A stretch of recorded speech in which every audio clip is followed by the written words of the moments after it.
আমরা কেন দুইটা শপথ নিলাম, ওনারা কেন একটা নিলেন, ওনারা কেন নিলেন তার ব্যাখ্যা ওনারা দিয়েছেন।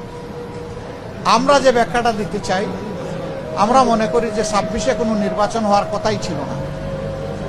এই 26 সালের নির্বাচনটা হয়েছে 24-এর গণ অভ্যুত্থানের কারণে।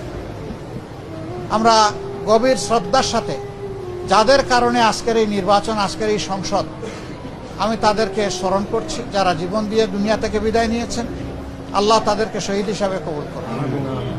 যারা লড়াই করে আহত হয়েছেন, পঙ্গু হয়েছেন, তাদের প্রতি আমাদের গভীর সমবেদনা।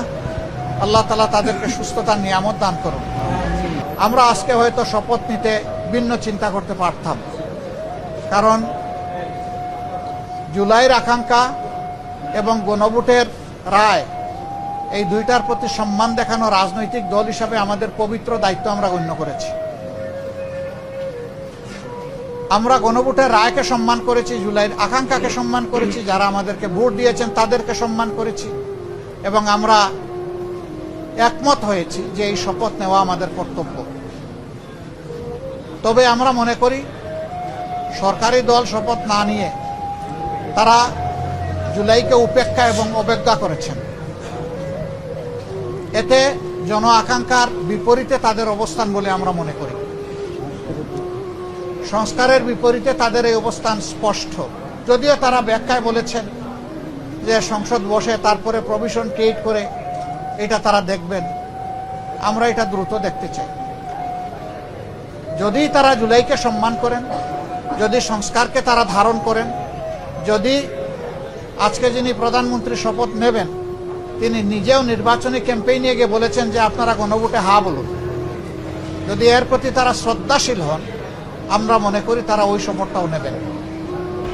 আমরা আশা করেছিলাম তারাও শপথ নেবেন দুইটা, আমরাও নিব দুইটা সকালবেলা। তারপরে তারা আমাদেরকে অথরিটির পক্ষ থেকে দাওয়াত করেছিলেন বিকালের অধিবেশনে, যেখানে মন্ত্রী পরিষদের শপথ হবে, সেখানে অংশগ্রহণ করার জন্য। আমরা প্রত্যেকে 3টা করে কার্ডও পেয়েছিলাম, মানসিক প্রস্তুতি আমাদের ছিল, কিন্তু আমরা এসে ধাক্কা খেয়েছি। আমরা আমাদের জুলাই শহীদদেরকে অশ্রদ্ধা করতে পারি না, জুলাই যোদ্ধাদেরকেও আমরা অশ্রদ্ধা করতে পারি না, যার কারণে আমাদের শত ইচ্ছা থাকা সত্ত্বেও বিকালের এই শপথ অনুষ্ঠানে আমরা যে অংশগ্রহণ করতে পারলাম না, আমাদের একটা আফসোসের জায়গা থেকে গেল। আমরা এই শপথ না নিলেও পারতাম, অনেক কিছু হয়েছে আমাদের সাথে, কিন্তু আমরা চাই ক্রমান্বয়ে গণতন্ত্র তার প্রাতিষ্ঠানিক রূপ পাক, এই রূপে ফিরে আসতেই হবে, এর কোনো বিকল্প নেই। এই জন্য আমরা শত কষ্ট থাকা সত্ত্বেও আমরা সংসদে অংশগ্রহণ করছি, এবং ইনশাল্লাহ আপনারা দোয়া করবেন আমরা যেন দেশ জাতির পক্ষে ভূমিকা রাখতে পারি।